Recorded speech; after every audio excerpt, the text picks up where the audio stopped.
One day in a small town, a philosophy professor stood before his class and had some items in front of him. When the class began, he wordlessly picked up a very large and empty mayonnaise jar. He then proceeded to fill the jar with golf balls. "Is the jar full?" he asked his students. "Yes," everyone responded. The professor then picked up a box of pebbles and poured them into the jar. He shook the jar lightly. The pebbles rolled into the areas between the golf balls.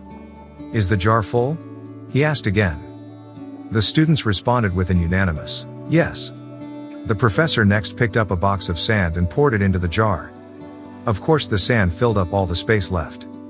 He asked once more, "Is the jar full?" "Yes, of course," everyone responded.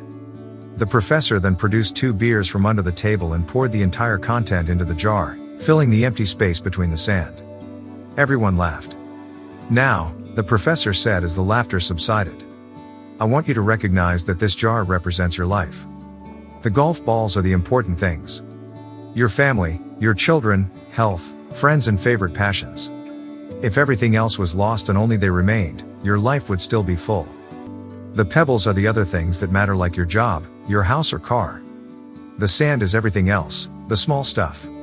If you put the sand into the jar first, there is no room for the pebbles or the golf balls. The same goes for life.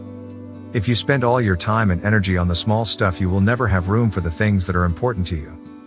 Pay attention to the things critical to your happiness. Spend time with your children. Spend time with your parents.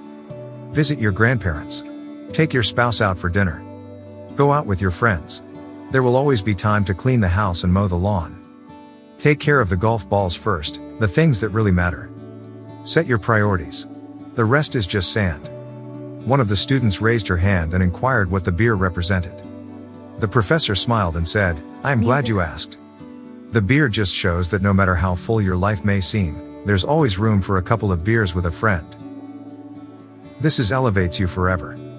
Remember, when life overwhelms us, when our mind is a whirlwind of thoughts and we are afraid to go under, it is important to refocus on what is truly important and dear to us. The story of the jar of life tells us that even if our life feels full, there is always room for an evening with friends or family." Thank you for watching.